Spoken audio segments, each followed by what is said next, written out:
Pemirsa, Eliezer telah menjalani sidang pembacaan duplik atau tanggapan atas replik jaksa penuntut umum. Pembelaan tersebut dibacakan langsung oleh pengacaranya Roni Talapesi. Dalam pembacaan duplik disebutkan ada kekeliruan dari penuntut umum dalam memahami prinsip yang berlaku dalam hukum acara pidana. Duplik tim penasihat hukum terdakwa Richard Eliezer Pudiang Lumiu atas replik jaksa penuntut umum perkara pidana nomor 798/PIT-B/2022 PN Jakarta Selatan. Kepada Yang Mulia Majelis Hakim yang memeriksa dan mengadili perkara pidana nomor 798/PIT-B/2022 PN Jakarta Selatan pada Pengadilan Negeri Jakarta Selatan. Dengan hormat, perkenankan kami, para advokat pada Roni Berti Talapesi Law Firm yang bertindak baik secara sendiri-sendiri ataupun bersama-sama dalam hal ini bertindak sebagai penasihat hukum untuk dan atas nama terdakwa Richard Eliezer Pudiang Lumiu. Di dalam duplik ini kami akan menanggapi dalil penuntut umum dalam replik terhadap nota pembelaan pribadi terdakwa Richard Eliezer Pudiang Lumiu. Semata-mata hanya berisi cerita kehidupan pribadi dan ungkapan hati terdalam terdakwa sebagai orang lemah dan tidak berdaya. Dari lubuk hati yang paling dalam, terdakwa yang merupakan anggota polisi dengan pangkat paling rendah dan tidak pernah mengenyam pendidikan tinggi hukum bertanya, apakah kejujuran harus dibayar 12 tahun penjara? Jika pertanyaan dari terdakwa tersebut telah mengusik dan mengganggu kenyamanan penuntut umum, izinkan kami mewakili terdakwa untuk menyampaikan permohonan maaf kepada yang terhormat penuntut umum. Majelis Hakim yang terhormat, jaksa penuntut umum yang terhormat, pengunjung sidang yang kami hormati. Setelah kami mendengar dan membaca dengan seksama dalil-dalil yang dikemukakan oleh penuntut umum di dalam replik, kami semakin meyakini bahwa dalil dan permohonan yang telah kami kemukakan dalam nota pembelaan sudah tepat dan memiliki argumentasi yuridis yang kokoh. Duplik ini merupakan satu kesatuan yang tidak terpisahkan dengan nota pembelaan kami. Di dalam duplik ini, kami tim penasihat hukum terdakwa akan menyampaikan tanggapan dan bantahan kami atas dalil-dalil yang dikemukakan oleh penuntut umum dalam replik sebagai berikut. A. Tanggapan penasihat hukum atas replik jaksa penuntut umum terhadap nota pembelaan pribadi terdakwa. Bahwa menanggapi replik jaksa penuntut umum terhadap nota pembelaan pribadi dari terdakwa Richard Eliezer Pudiang Lumiu pada halaman 4 replik yang pada pokoknya menyatakan bahwa terkait tinggi rendahnya statement tuntutan yang kami ajukan di depan persidangan terhadap terdakwa Richard Eliezer Pudiang Lumiu telah tentukan berdasarkan parameter penentuan yang sudah jelas sebagaimana yang diatur dalam standar operasional prosedur atau SOP penanganan perkara tindak pidana umum yang berlaku dan berdasarkan peran terdakwa Richard Eliezer Pudiang Lumiu dalam perbuatan pidana sebagaimana yang kami dakwakan terhadap terdakwa Richard Eliezer Pudiang Lumiu dan seterusnya. Bahwa selain itu, tim penuntut umum mempertimbangkan peran terdakwa Richard Eliezer Pudiang Lumiu sebagai eksekutor atau pelaku yang melakukan perbuatan penembakan kepada korban Nofriansah Yosua Huta Barat sebanyak 3 sampai 4 kali, sehingga berdasarkan hal tersebut kami tim penuntut umum menuntut terdakwa Richard Eliezer Pudiang Lumiu selama 12 tahun penjara dan seterusnya. Bahwa replik penuntut umum tersebut sesungguhnya telah menunjukkan kekeliruan penuntut umum dalam memahami prinsip yang berlaku pada hukum acara pidana sebagaimana ditentukan dalam pasal 24A ayat 5 Undang-Undang Dasar 1945 yang menentukan bahwa suatu hukum acara haruslah diatur dalam peraturan setingkat undang-undang karena bersifat terbatas atau limitatif dan memaksa imperatif. Kita lanjutkan kembali pemirsa dialog bersama dengan Ketua Lembaga Perlindungan Saksi dan Korban atau LPSK, Hasto Atmojo-Suroyo, kemudian juru bicara Aliansi Akademisi Indonesia, Profesor Sulistiawati Irianto, serta pakar hukum pidana dari Universitas Sudirman Purwokerto, Prof. Hipnu Nugroho. Baik, saya kembali ke Prof. Hipnu, pertanyaannya sama sebelum tadi jeda terkait dengan kalau Pak Hasto sendiri mengatakan tidak ada yang namanya JC murni, JC tidak murni atau setengah murni seperti itu. Semua JC adalah JC. Apalagi kita melihat bagaimana Richard Eliezer dikatakan kalau tidak ada Eliezer maka kasus ini tidak akan terbuka. Kalau dari Profesor Hipnu sendiri, JC murni dan tidak murni parameternya apa untuk membedakan? Ya, ini Pak Hasto, kita melihat suatu perkembangan kasus tidak bisa murni case by case yang sama. Tapi case itu dinamis sekali. Karena problem kasus kalau kita melihat suatu jurisprudensi, makanya kenapa jurisprudensi Indonesia tidak bisa menjadikan rujukan. Oleh karena itu kalau saya sepakat sekali bahwa Eliezer sebagai JC karena memperkuat. Tapi lihat perkembangan, ya saya sebagai orang akademisi melihat perkembangan bahwa kita melihat suatu peran itu memang menjadikan peran utama atau bukan peran utama. Ini yang harus juga dikunci dulu ketika suatu pembuktian. Tapi tampaknya ini belum. Adanya suatu dilematis. Karena sebagai peran utama, kalau bukan peran utama, itu adalah satu, R. R itu berpotensi sekali itu Ricky Rizal itu. Kalau ngaku, Mbak, pasti dia sebagai JC. Tapi kan nggak ngaku, karena ada kuasa. Dia nggak melakukan suatu penembakan. Nah, di sini Eliezer melakukan suatu penembakan. Oleh karena itu, dalam perkembangan ke depan, perkembangan ke depan itu namanya suatu ilmu itu kadang-kadang tengah. Contoh misalkan bebas ada, bebas murni dan tidak murni. Kan gitu kan? Ini perkembangan hukum. Juga saya kira ke depan juga JC dengan melihat perkembangan ini, JC bisa setengah murni dan tidak murni. Karena dengan perkembangan dinamika yang ada. Tadi saya katakan hukum itu tidak bisa satu tambah satu dua, bisa 3, bisa 4. Oleh karena itu dengan case by case yang terjadi, ada suatu dilema yuridis oleh penuntut umum, itu kita akui besar. Karena dia juga menuntut berdasarkan keadilan dan kebenaran, melihat objektif perkaranya, objektif hukumnya. Dengan demikian maka ujungnya nanti adalah bagaimana hakim, saya akan melihatnya, hakim nanti di dalam pertimbangan hukumnya, kalau disebut itulah kurkuring opininya, memberikan gambaran yang dilema yuridis oleh penuntut umum, diserahkan kepada majelis untuk bisa memberi gambaran. Apakah hakim akan seperti Pak Hasto, oh ya sudah kalau namanya JC, hantam selesai, itu harus diberikan kontringan. Atau ada pertimbangan lain. Ini yang saya sebagai orang kampus menunggu sekali dalam pertimbangan ini, karena ke depan namanya JC itu cukup problematis. Perdebatan, kemarin aja perdebatan antar JC juga berbeda, antara penuntut umum juga berbeda. Karena perkaranya bukan perkara linier. Mbak, ini yang kita lihat seperti itu. Kalau perkara-perkara yang umum linear, saya sepakat. Seperti kemarin kasus politik tertentu di KPK, itu gampang sekali terlihat kacamata. Kemudian yang di KPK juga demikian juga, yang di Kejaksaan Agung demikian juga. Itu enak. Ini nggak enak dilihat ini. Jadi sebagai rasa batin seorang penuntut umum, saya melihatnya juga agak tergugah. Waduh juga, nggak ada juga ya kalau seperti itu. Tapi dia tetap JC dengan pertimbangan terminologi sendiri, JC terhadap hukuman yang ringan dari hitungannya pangkal dari FS. Iya, yang begitu, kalau dikatakan yang bikin rumit ini adalah karena tadi ya banyak perspektif untuk menafsirkan tidak hanya status atau tidak hanya personal dari individual yang terlibat saja, tetapi juga bagaimana menafsirkan kitab undang-undang hukum acara pidana tersebut dalam persidangan ini dan ya bagaimana implementasinya begitu untuk nanti menentukan vonis kepada para terdakwa yang dihadirkan begitu ya Prof. Hipnu ya. Nah, dengan melihat ada berbagai macam perspektif ini berarti untuk dari Aliansi Akademisi Indonesia sendiri Prof. Sulis gitu. Apa yang mendasari teman-teman ini tadi melayangkan amicus curiae dan tentunya ini juga menjadi alasan utama pihak-pihak lain selain Aliansi Akademisi Indonesia dalam melayangkan amicus curiae tersebut kan? Terima kasih.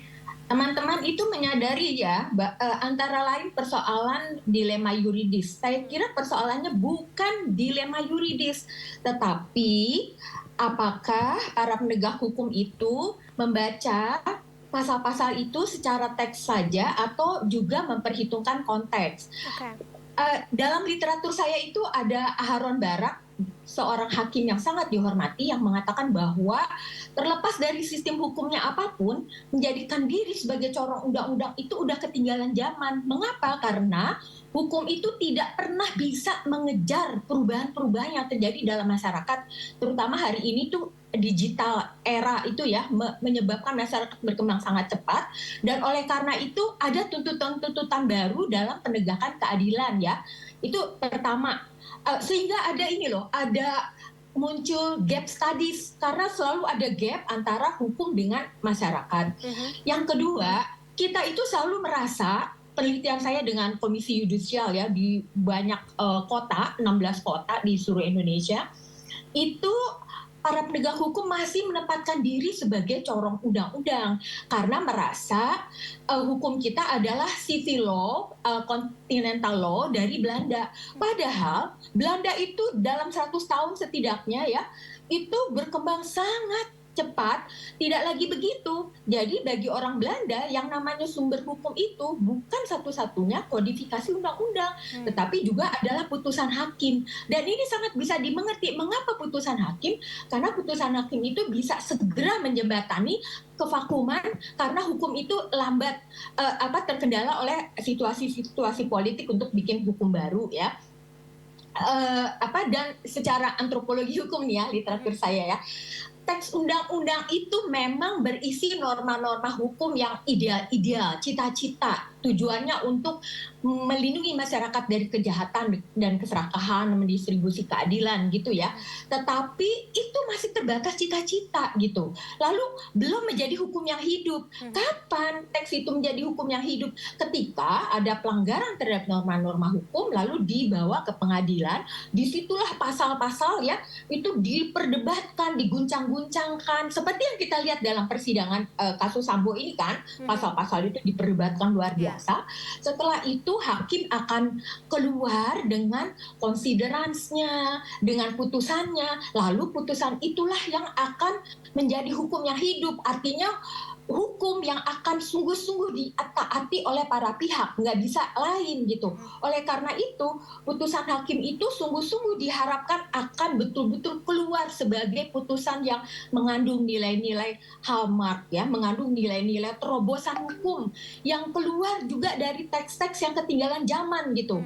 Kasihan dong masyarakat Indonesia nih kalau penegak hukumnya masih tidak mau terbuka secara luas, dan juga sekolah-sekolah hukum itu dituntut sekarang ini ada studi hukum interdisiplin. Nah itu maksudnya apa? Melihat kasus-kasus hukum dari berbagai paradigma yang dikembangkan oleh ilmu-ilmu lain. Kalau dari saya semacam itu. Jadi persoalannya bukan dilema yuridis, tetapi apakah para penegak hukum itu mau out of the box? Itu sih. Makasih. Out of the box dan lagi-lagi mendasari pada kepentingan yang lebih besar, begitu ya? Iya. Oke. Iya. Nah, saya kembali ke Prof. Hipnu terlebih dahulu sebelum nanti saya akan ke Pak Hasto gitu. Prof. Hipnu, kalau misalnya kita bicara mengenai apa yang menjadi dasar pertimbangan hakim tidak hanya dari KUHP atau tidak hanya dari perspektif hakim yang saat ini sedang bertugas, tetapi juga bisa mengambil aspirasi dari putusan-putusan atau vonis-vonis hakim sebelumnya. Ketika kita membaca atau mengkomparasi dengan kasus yang saat ini kita saksikan bersama gitu, Eliezer, bagaimana katakanlah vonis-vonis hakim sebelumnya yang mendasari putusannya atau vonisnya terhadap seorang justice kolaborator, dan juga ada amicus curiae yang mengikuti di belakangnya, ini bisa menjadi sebuah pertimbangan tersendiri. Apakah memperingan memang atau sekuat itu untuk memperingan vonis? Ya, dalam suatu peradilan ada 4 unsur yang harus kita perhatikan. Pertama, unsur terbuka untuk umum. Semua jurnalis bisa melihat. Kedua, unsur pembuktian. Unsur pembuktian itu adalah kita lihat dengan pembuktian-pembuktian scientific crime investigation. Yang ketiga, unsur pembelaan. Menyeimbangkan. Tadi Prof. Sulis mengatakan bahwa peradilan kita itu peradilan negara. Jaksa negara, polisi negara, semua negara. Bagaimana kedudukan tersangka itu terdakwa menjadi seimbang, equal. Nah ini betul-betul equal, waktu diberikan. Yang terakhir adalah independensi. Oleh karena itu, amicus curiae yang sekarang kita layangkan, saya termasuk yang tanda tangan, Mbak, itu adalah dalam rangka untuk memperkokoh, meyakinkan. Karena apa? Kita dengar, Mbak, ada konon serangan gerakan bawah tanah, bawah air dan sebagainya. Karena kedudukan JC ini juga tidak disenangi oleh kelompok KFS. Kan itu. Kan pertimbangan seperti itu. Sehingga hukuman ini seolah pinginnya berat. Lah, oleh karena itu dalam kasus ini kalau kita lihat, kita menjadikan bahwa JC kalau kasus-kasus yang dulu itu kasus-kasus yang linier. Kasus korupsi itu terlihat sekali linier. Ya, kemudian kasus yang di Kejaksaan Agung juga linier. Makanya tadi saya katakan kasus ini yang tidak linier. Bahkan perannya itu cukup sebagai eksekutor. Eksekutor loh Mbak. Ini saya mencoba memahami jalan pikiran penuntut umum. Sehingga dalam konsep keadilan itulah terbesit dalam hatinya. Keadilannya, waduh nggak adil ini. Eksekutor, mosok dihantem romo kalau orang Jawa menjadikan hukuman yang teringan. Ini nggak adil. Oleh karena itu ada dilema, kalau Prof. Sulis mengatakan bukan bukan dilema yuridis, tapi dilema keadilan. Nah itu, dilema keadilan menurut penuntut umum. Banyak gitu. dilemanya ya. Iya, dilema keadilan menurut penuntut umum karena wah ini kejam juga. 3 kali loh Mbak, bagaimana membayangkan ditembak 3 kali nggak mati itu sakitnya luar biasa. Nah, apakah itu juga dikatakan sebagai JC yang sempurna? Nah itu saya memahami seperti itu. Oleh karena itu maka ke depan JC itu kan sesuatu yang baru di Indonesia setelah era reformasi ini. Saya lihat perkembangan Pak Hasto ke depan JC ini masih berkembang Pak. Perlu dirumuskan kembali JC-JC yang seperti apa, yang tidak sampai pada tadi bahasa hukumnya itu seperti Prof. Sulis, wah seperti ini nggak selesai. Ada pertimbangan-pertimbangan yang dilakukan kembali. Sehingga akan tidak menyulitkan bagi penegak hukum ketika ada dilema keadilan dalam menentukan suatu keadilan.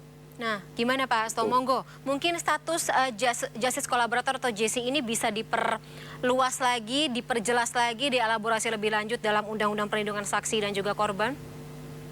Iya, salah satu syarat sebagai justice collaborator itu memang bukan pelaku utama. Tetapi syarat lain yang tidak kalah pentingnya itu adalah signifikansi keterangan yang diberikan oleh si justice collaborator terhadap proses peradilan. Dan inilah peran sentral Eliezer. Karena ada kesadaran tertentu dan kemudian dia berniat untuk membongkar kasus ini dengan mengambil resiko yang sangat berat, itu yang harus kita hargai. Karena apa? Karena tanpa Eliezer ini akan sangat sulit membongkar perkara ini. Yang kedua, tentu saja orang-orang pelaku lain selain Eliezer tentu akan berkeberatan dan akan melakukan serangan balik terhadap Eliezer. Dan itu yang kita jaga, bukan hanya menjaga Eliezernya, tetapi juga menjaga keterangan Eliezer supaya tetap konsisten. Dan kita akan melihat proses pengadilan kemarin. Jaksa, hakim memperlakukan Eliezer itu benar-benar sebagai seorang justice collaborator. Pemisahan berkas perkara, pemisahan tempat penahanan, dan sebagainya ya. Bahkan di dalam proses pengadilan, itu pertanyaan-pertanyaan yang digali, itu dijawab sepenuhnya oleh Eliezer. Dan ini memudahkan proses pengadilan itu berjalan. Kooperatif begitu ya Pak Hasto ya? Kooperatif. Bahkan pertimbangan-pertimbangan jaksa penuntut umum untuk menuntut Eliezer, itu tidak ada yang memberatkan dia kok. Semua positif. Tetapi ketika sampai pada tuntutan, kemudian ya barangkali ini yang disebut dilema hukum itu ya. Tetapi ya itu lagi-lagi kan mestinya jaksa ini merujuk pada Undang-Undang Perlindungan Saksi dan Korban. Mengapa demikian? Karena ini adalah paradigma baru di dalam sistem peradilan pidana kita, dan di dalam paradigma baru sistem peradilan pidana ini ada subjek baru yang bernama justice collaborator yang bisa diberikan perlindungan dengan deal tertentu dengan aparat penegak hukum. Nah ini yang mestinya dirujuk itu adalah Undang-Undang Perlindungan Saksi dan Korban. Undang-Undang nomor 31 tahun 2014 yang merupakan revisi dari Undang-Undang nomor 13 tahun 2006. Kalau rujukannya surat edaran Mahkamah Agung, surat edaran Mahkamah Agung itu kan berlakunya hanya untuk di kalangan hakim-hakim aja. Itu standar operasional di kalangan hakim-hakim. Dan karena surat edaran Mahkamah Agung itu rujukannya adalah Undang-Undang Nomor 13 tahun 2006, ini sudah berbeda dengan undang-undang yang baru yang menjadi Undang-Undang Nomor 31 tahun 2014. Oke. Tapi Nah, Pak Hasto, undang-undang ini kan undang-undang Republik Indonesia, bukan undang-undangnya LPSK gitu loh. iya, nah itu dia pertanyaan selanjutnya Pak Hasto. Jadi sebenarnya tapi gini, kalau kita misalnya bicara mengenai sejarah justice kolaborator, kemudian bagaimana peran justice kolaborator selama ini dalam kasus-kasus hukum lebih tepatnya yang ada di Indonesia.